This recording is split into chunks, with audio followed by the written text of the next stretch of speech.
ओम विद्योतामसमप्रभां मृगपतिं स्कन्धस्थितां भीषणां कन्याभीकरवालकेटविलसत्स्ताविरासेवितां हस्तैश्चक्रगदाशिकेटविशिखां चापं गुणं थरजनिं बिभ्राणामनलात्मिकां शशिधरां दुर्गां त्रिनेत्रां भजे। नमस्कार, मैं हूं आचार्य विक्रमादित्य। आपकी राशि के अनुसार से कैसा रहेगा ग्रहों का योग मकर राशि वालों समझ लो। 15 अप्रैल की यदि हम बात करें तो सप्तमी तिथि है, उस दिन सोमवार का अवसर है और कर्क राशि में प्रवेश करने वाले हैं चंद्रमा। और ये कर्क राशि में चंद्रमा का जो प्रवेश होगा रात्रि में होगा करीब 9:42 पर, लेकिन उससे पहले पूरे दिन चंद्रमा षष्ठ भाव में आपकी राशि में रहेंगे। स्वास्थ्य के मामले में ध्यान रखने की ज़रूरत है। देखिए मौसम बदल रहा है और ऐसे में विशेष तौर पर आपके लिए आपकी राशि के अनुसार से मकर राशि वालों स्वास्थ्य का विशेष तौर पर ध्यान रखते हुए कार्य करने का आपको प्रयास करना चाहिए। शत्रु पक्ष थोड़ा हावी है और देव योग से कालरात्रि का अवसर है। कालरात्रि की स्तवन करने का, सप्तम नवरात्र का अवसर जो है वो समस्त प्रकार की जो कष्ट है उनको निवृत्त करने का। सर्वा बाधा प्रशमनम त्रैलोकस्य अखिलेश्वरी एवमेव त्वया कार्यम अस्मत् वैरी विनाशनम। देखिए जीवन में यदि शुद्ध चाहते हैं, आनंद चाहते हैं तो हमें कष्टों को निवारण करने के लिए ही माँ भगवती का सानिध्य चाहिए। और इसलिए दुर्गा सप्तशती के अंदर ये मंत्र विद्यमान है 11वें अध्याय के अंदर। इसका हवन करें, पाठ करें। जो शत्रुता मन में भाव रखे हुए हैं वो शत्रुता समाप्त हो जाए। शत्रु समाप्त करने की आवश्यकता क्या है हमको? शत्रुता भाव समाप्त करने की आवश्यकता है। और हम विवेकानंद योगाश्रम में नित्य प्रति इस मंत्र का यज्ञ भी करते हैं और आप उस जो नवरात्र का यज्ञ चल रहा है उसमें भी आप सम्मिलित हो सकते हैं इन सब कष्टों को निवृत्त करने के लिए। देखिए जीवन है, हर रोज़ जिस प्रकार से भोजन करते हैं, सांस लेते हैं हर समय, उसी प्रकार से भजन पूजन पाठ इत्यादि की भी नित्य प्रति आवश्यकता होती है। हम लोग ओकेजनली पूजा पाठ करना शुरू कर दिया है आजकल, कभी कभार जाके पूजा पाठ के। अरे भैया भोजन नित्य करते हो तो भगवान का नाम भी नित्य प्रति चाहिए ना। तो ऐसे नवरात्र के सुंदर अवसर पर आइए विवेकानंद योगाश्रम में उस नवरात्र के सुंदर यज्ञ में, अभी हम कार्यक्रम के अंत में आपको बताएंगे कितना बड़ा यज्ञ चल रहा है, उन सबको जुड़ सकते हैं। तो आप ध्यान रखिएगा, इस कष्ट को निवारण करने का हमने सूत्र भी दे दिया आपको। कालरात्रि का भगवती का स्तवन करें। भद्रा विद्यमान रहेगी इस दिन करीब दोपहर को 12:11 से लेकर रात्रि के 12 बजे तक। तो नया कार्य आरंभ करना हो, रवि योग का लाभ लेना हो तो पहले ले लीजिएगा। उसके बाद योग 12:11 के बाद भद्रा विद्यमान रहेगी तो नया कार्य उसके बाद आरंभ मत कीजिएगा। 16 अप्रैल के दिन अष्टमी का अवसर है, मंगलवार का योग है। मंगलवार और अष्टमी का सुंदर योग बना हुआ है। अष्टमी का अवसर है, कहा जाता है महाअष्टमी का अवसर माँ भगवती महागौरी की आराधना करने का होता है। और जो पंचमकारों की आहुति यानी काम क्रोध मद लोभ ईर्ष्या द्वेष, इन समस्त चीज़ों की आहुति पंचमकार मत्स्य मांस महिष मेष मदिरा इत्यादि इन पंचमकारों को जाने जाते हैं। लेकिन इनका सांकेतिक स्वरूप जो है वो दिखाता है कि इनका अर्थ जो है काम क्रोध मद लोभ ईर्ष्या द्वेष से ही है।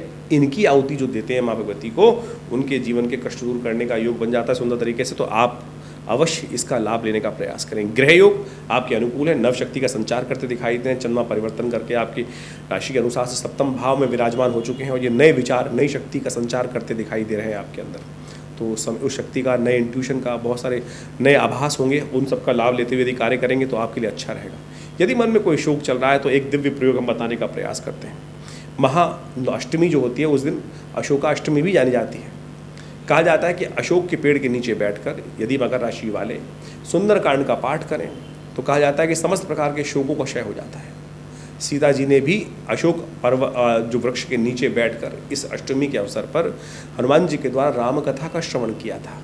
और कहा जाता है कि माँ भगवती के समस्त शोक भाग गए थे, दूर हो गए थे। तो आप भी इस यदि जीवन में कई प्रकार के कष्ट होते हैं, भयंकर से भयंकर कष्ट को दूर करने के लिए इस दिव्य उपयोग करने का प्रयास करें। उसी अशोक के पेड़ के, देसी अशोक का पेड़ जो होता है उसके नीचे, एक पेंडुला अशोक होता है, एक देसी अशोक होता है, उसके नीचे बैठकर इस सुंदर तिथि में यदि दुर्गा सप्तशती का पाठ कर लें, रामायण का पाठ कर लें, रामचरितमानस का पाठ कर लें, हनुमान चालीसा का पाठ कर लें तो सब प्रकार से कष्ट दूर होने के योग बनेंगे। ये सुंदर तिथि है, इसका लाभ लेने का प्रयास करना चाहिए। 17 अप्रैल का दिन महानवमी का अवसर है, रामनवमी का अवसर है और ये रामनवमी बहुत विशेष है। 500 साल 550 साल बाद ये सुंदर योग बना है, जब महान रामलला स्वयं अपने जन्मस्थल पर विराजमान है।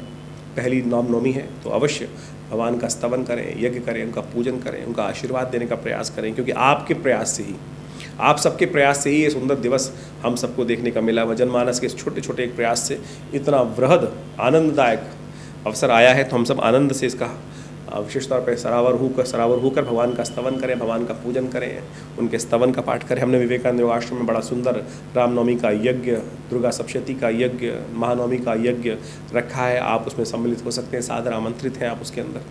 और समस्त कष्टों को दूर करने के लिए सुंदर यज्ञ आश्रम पे चल रहा है, जो पिछले 9 दिन से चल रहा है और इसका पूर्णाहुति का अवसर है, तो आप भी इसमें सम्मिलित हों। ग्रह योग आपके लिए विशेष तौर पर बने हुए हैं, बड़े अनुकूल, बहुत सुंदर योग बने हुए हैं। आपके अंदर नई शक्ति का संचार करते दिखाई दे रहे हैं और माँ भगवती का स्तवन कर कर आप इस समय को और लाभ के योग बना सकते हैं। तो ओवरऑल ग्रह अच्छे दिखाई देते हैं, पर कुटुंब का ध्यान रखें, परिवार का ध्यान रखिएगा। शनि मंगल की युति कुटुंब वाले भाव में है, तो वो क्लैश देती दिखाई दे रही है, तो थोड़ा ध्यान रखिएगा तो अच्छा रहेगा, अब परिवर्तन का योग बनेगा।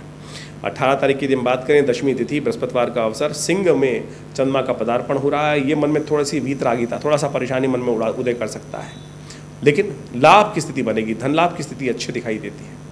तो यानी आपके अंदर थोड़ा सा बंधन महसूस होगा, सब कुछ बढ़िया होते हुए भी मन थोड़ा बंधा बंधा सा रहता दिखाई दे रहा है। उस बंधन की निवृत्ति के लिए आपको ध्यान रखना चाहिए। रवि योग है, नए कार्य आरंभ करने के लिए अच्छा दिन है। ऐसे में खास तौर पर विशेष तौर पर ब्राह्मणों की सेवा करें, गौ सेवा करें, पीले वस्त्र धारण करें, ये सुंदर उपाय है। इससे ज्ञान का उदय होगा। कई बार क्या होता है, जो बंधन होता है अज्ञानता के कारण से होता है, तो ऐसे में बृहस्पतिवार के दिन योग पड़ रहा है, केले का दान कीजिए, केसर का उपयोग कीजिए, ये सुंदर उपाय कीजिएगा। देखिए सब बने बनाए खेल, ग्रह अच्छे बने हुए हैं, लेकिन मन को थोड़ा सा, मन के हारे हार है, मन के जीते जीत, तो इस भाव का ध्यान रखते हुए कार्य करेंगे तो अच्छा रहेगा। एक बात का और ध्यान रखें, 17, 18, 19 अश्लेषा और मघा नक्षत्र का योग है। ये मूल के अंतर्गत आते हैं, मूल के अंतर्गत। यदि किसी जातक का जन्म इसमें हो रहा है तो उनकी मूल शांति अवश्य करानी चाहिए। और कई बार हम आपको अवगत कराते हैं, यदि आपकी राशि में, आपकी जन्मपत्री में ये मूल नक्षत्र विद्यमान है, अश्लेषा और मघा, तो ये तिथियां हैं जिनमें आप अभी भी मूल शांति करा सकते हैं। जरूरी नहीं है कि जन्म काल में करा ली तो अगर बाद में नहीं कराई है और उसके कारण से कई बार जीवन में कष्ट चलता है, तो अब करा लीजिए, उससे कुछ ना कुछ कष्ट दूर होने के योग अवश्य बनेंगे। देख लीजिए, ध्यान कर लीजिए। 19 तारीख का दिन एकादशी का अवसर है, शुक्रवार का योग है और कामदा एकादशी, मनोकामनाओं को पूर्ण करने वाली एकादशी है। यानी जो हर चीज़ को कामना के रूप में की जाती है। कहा गया है शास्त्र में, कन्वन्यवादिकारस्ते माँ फलेषु कदाचन, कर्म करें लेकिन इच्छा ना रखें कि हम ये इसका ऐसा ही फल मिलेगा। पता नहीं कौन सा कामनाएं संसार का परम कामना होगी ही अवश्य। ऐसा बिना निस्वार्थ भाव से कोई कर्म कर ही नहीं सकता है इस संसार में। सुर नर मुनि जन की रीति, स्वार्थ लाख करें सब प्रीति। तो ध्यान रखें, कामना एकादशी समस्त कामनाओं की पूर्ति के लिए है और ऐसे में सबसे बड़ी कामना होती है धन की प्राप्ति। शुक्रवार के दिन ये एकादशी पड़ी है। यदि श्रद्धा के साथ माँ भगवती लक्ष्मी का और श्री विष्णु का यज्ञ आप श्री सूक्त के द्वारा करें तो देखिए ये मनोकामना सिद्धि का अद्भुत योग बनता है। महर्षि के द्वारा बनाए गए ये सुंदर मंत्र हैं। ओम हिरण्यवर्णाम हरणिम सुवर्ण रजस्रजाम चंद्राम हिरण्मयीम लक्ष्मीम जातवेदो माव ताम माव जातवेदो लक्ष्मी मनपगामिनीम यस्याम हिरण्यम विंदेयम गामश्वम पुरुषानहम। ये पूरे 16 मंत्र हैं। इसके 2 मंत्र मैंने आपको सुनाए। यदि इनका यज्ञ श्री सूक्त का यज्ञ नित्य इस समय में कर लें इस योग में, तो अद्भुत प्रकार से कामनाओं की सिद्धि के योग सुंदर तरीके से बनेंगे। ग्रह आपके अनुकूल हैं, लेकिन मन के शोक को दूर करने का प्रयास करें। 19 तारीख का योग है जो वो है 19 अप्रैल का एकादशी का साथ साथ जो योग बन के चुका, उसका ये समय लाभ लेना चाहिए। एक बात का और ध्यान रखना है कि उस दिन भद्रा विद्यमान रहेगी। नए कार्यों का आरंभ करने के लिए दिन अच्छा नहीं है, जो सुबह 6:47 से लेकर रात्रि में 8:40 तक रहेगा। तो नए कार्य आरंभ करने के लिए अगली तिथि चुनिएगा, वो अच्छी है क्योंकि उस दिन ग्रहों का परिवर्तन का योग बन रहा है। 20 अप्रैल का दिन परिवर्तन का दिन है। बुध ग्रह परिवर्तन की तरफ जा रहे हैं, बुध उदय होने जा रहे हैं और ऐसे में आपकी राशि के अनुसार से बुध का उदय होना सुंदर रहेगा। मैनेजमेंट को बढ़ाने वाला रहेगा, आपकी चीज़ों को ऑर्गेनाइज करने वाला रहेगा, नव शक्ति का संचार करने वाला रहेगा, परिवार में सामंजस्य बिठाने वाला रहेगा। लेकिन बुध थोड़े कमज़ोर हैं तो उसके लिए उपाय करने की ज़रूरत है। उपाय क्या किया जाए? गौ सेवा करने का प्रयास करें, गाय को पालक खिलाएं, हरी चीज़ों का दान करें। ये सब सुंदर उपाय कर कर आप इन ग्रहों के परिवर्तन का लाभ ले सकते हैं, अशुभ को शुभ में परिवर्तित कर सकते हैं। देखिए जन्मपत्री में जो योग हैं विभिन्न प्रकार से हम उन सब से आपको अवगत कराने का प्रयास करते हैं गोचर के प्रभाव के अनुसार से। ये जो कार्यक्रम हम आपके समक्ष उपस्थित करते हैं, इन सब में ग्रहों के गोचर प्रभाव को, चाहे वो जन्म राशि के अनुसार से हैं, चाहे वो लग्न के अनुसार से हैं, चाहे वो नाम राशि के अनुसार से हैं, चाहे वो सूर्य राशि के अनुसार से, कई प्रकार से ज्योतिष के इन विषयों को आप समझ सकते हैं। प्रभाव होगा यदि सूर्य की राशि, यदि आप ज़ोडिएक साइन की बात करते हैं, यदि उसमें आपकी ये है तो आप उसको जाकर भी देख सकते हैं हमारी राशि के प्रभाव को। यदि आपकी चंद्र राशि के अनुसार से उसको भी देख सकते हैं। लग्न यदि आपका स्पेसिफिक यही है जो जिसके बारे में चर्चा कर रहे हैं, तो वो भी आपका फलीभूत होने का योग बना सकता है। और तो इन सब पद्धतियों से आप हमारे इस राशि फल को गोचर के दृष्टिकोण से देख सकते हैं। लेकिन गोचर तो एक प्रभाव है, और वो बहुत प्रत्यक्ष भी है, लेकिन मूल सिद्धांत किस प्रकार का है, आप अपने जीवन में कौन से स्तर पर हैं, पहली पैड़ी पर हैं, 10वीं पैड़ी पर हैं, 100वीं पैड़ी पर हैं, 1000वीं पैड़ी पर हैं, 1,00,000वीं पैड़ी पर हैं, तो उसके अनुसार से प्रभाव होगा। तो जो बहुत सारे लोग बोलते हैं कि राशि राशि में आपने 12 हिस्सों में बांट दिया, जी हाँ 12 हिस्सों में बांटा, ज्योतिष के सिद्धांत के अनुसार से बांटा, लेकिन हर व्यक्ति अपने एक अलग स्तर पर है, तो उसका प्रभाव अपने स्तर के अनुसार से होगा। तो आप उसको बृहद रूप से समझने का यदि प्रयास करेंगे तो बहुत सुंदर रहेगा। फिर भी दशाएं, महादशाएं, जन्मपत्री, मूल जन्मपत्री, षटवर्ग, षोडश वर्ग, इन सब को बहुत अच्छे से देखकर, जन्मपत्री का बहुत अच्छे से एनालिसिस कर आपके बहुत सारे आगे आने वाले समय को जाना जा सकता है और कष्टों को दूर करने का योग बनाया जा सकता है। ये हमारा संस्थान बहुत सारे कार्य इस प्रकार से लगातार कर रहा है। भारतीय योग विज्ञान के संबंध में, पराविद्याओं के संबंध में यह आश्रम करीब पिछले 60-70 सालों से लगातार योग, प्राकृतिक चिकित्सा, भारतीय पराविद्याओं में, ज्योतिष के क्षेत्र में कार्य करता है हमारा आश्रम। ये संस्थान दिल्ली में जमुना पार्क में स्थित है, विवेकानंद योग आश्रम।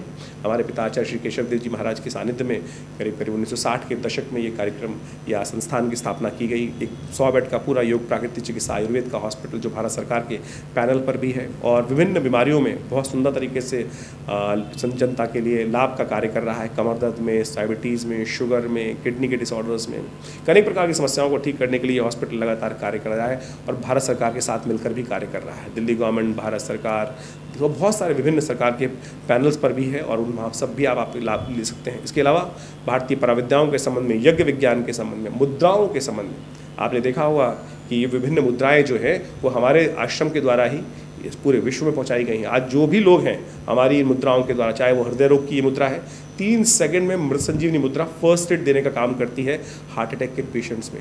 जबरदस्त मुद्रा है ये। मेरे पिता आचार्य श्री केशव देव जी की अपनी खोज है। गुस्सा आ रहा है, मन शांत नहीं हो रहा है, ये ज्ञान मुद्रा, पहली मुद्रा ऐसी है कि बिल्कुल हल्का स्लाइटली टच लेकर हाथ ऐसे रख लें, जेब में रख लें, बिल्कुल किसी और दवाई की ज़रूरत नहीं पड़ेगी। कान में दर्द है तो ये शून्य मुद्रा, आपको यूरिन संबंधी समस्या हो रही है, कॉन्स्टिपेशन की समस्या हो रही है तो अपान मुद्रा, ये ऐसी अद्भुत मुद्रा है। और तो और आपके ग्रह प्रभावों को ठीक करने के लिए, यदि बृहस्पति आपका कमज़ोर है तो आप इस ज्ञान मुद्रा का अभ्यास करके अपने बृहस्पति को, नहीं आवश्यकता आपको किसी नग की, नहीं आवश्यकता किसी और चीज़ की, इसको आप मुद्रा कर आप उसका लाभ ले सकते हैं। शनि आपका यदि अनुकूल नहीं चल रहा है, शनि के कष्ट चल रहे हैं, तो आप इस मुद्रा का अभ्यास कर शनि के दोषों को दूर कर सकते हैं। ये अद्भुत प्रयोग हमने बहुत सुंदर तरीके से मुद्राओं के द्वारा भी, ये पराविद्या का भाग है। यज्ञ विज्ञान के ऊपर, मंत्र विज्ञान के ऊपर बहुत सारी 85 पुस्तकें आश्रम से प्रकाशित की गई हैं। आप सब उन सब का अध्ययन कर आश्रम के साथ जुड़ सकते हैं। और वैसे तो आश्रम पे नित्य प्रति 8 घंटे यज्ञ होता ही है। आप सब लोग हर रविवार को उस यज्ञ में पधार सकते हैं। अभी नवरात्र का यज्ञ विशेष तौर पर चल ही रहा है, जो पूरे 9 दिन तक सहस्त्र चंडी के रूप में यज्ञ विद्यमान रहेगा। माँ भगवती का सुंदर यज्ञ, माँ भगवती का सुंदर शिव विग्रह जो मुल्तान से, पीताम्बरा भगवती का ये श्री विग्रह हमारे आश्रम पर पधारा, एक व्यक्ति लेके आए वहाँ से ट्रंक में बंद करके 1947 में, और हमारा सौभाग्य है कि वो आज हमारे मंदिर में, आश्रम में माँ भगवती का श्री विग्रह प्रतिष्ठित है। चमत्कारी श्री विग्रह है और उन्हीं के सानिध्य में ये नवरात्र का सहस्त्र चंडी महायज्ञ पिछले अनेक वर्षों से सुंदर तरीके से सब लोग के साथ सम्मिलित प्रयास से किया जाता है। आप भी उसमें सम्मिलित हो सकते हैं। उसकी पूरी विधि आप फ़ोन नंबर्स पे जान सकते हैं। और इस प्रकार के सुंदर कार्य आश्रम पे लगातार चलते रहते हैं। गौशाला का, गौ सेवा का सुंदर कार्य किया जाता है। लगातार महीने में कम से कम 10 से 15 भंडारे जनमानस के लिए व्यवस्था की जाती है। हॉस्पिटल आपको बताया ही चल रहा है। और बहुत सारे कार्य संस्थान के द्वारा, विवेकानंद योग आश्रम के द्वारा कार्य किए जा रहे हैं। ज्योतिष विज्ञान के संबंध में तो हम आपके साथ लगातार वीडियोस के माध्यम से आश्रम पे लोगों के साथ सानिध्य प्राप्त कर विभिन्न समस्याओं के लिए विभिन्न प्रकार के यज्ञ, मंत्र इत्यादि का सानिध्य, बहुत सारी समस्याएं, कोई स्वास्थ्य के संबंध है, महामृत्युंजय मंत्र, मृत संजीवनी मंत्र का अनुष्ठान, बहुत सारे रुद्राभिषेक इत्यादि, आप सब लोग कई व्यवस्था। हाँ, एक और, बहुत सारे लोग पितरों की समस्या से ग्रसित होते हैं।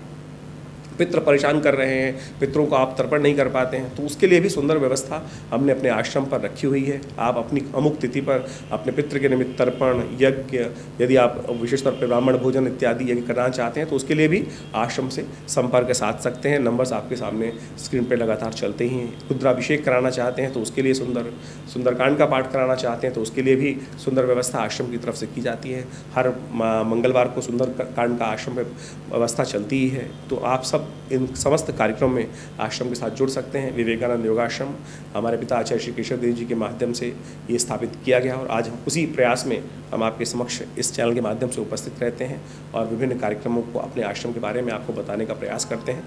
आइए विवेकानंद योगाश्रम में। धन्यवाद, नमस्कार।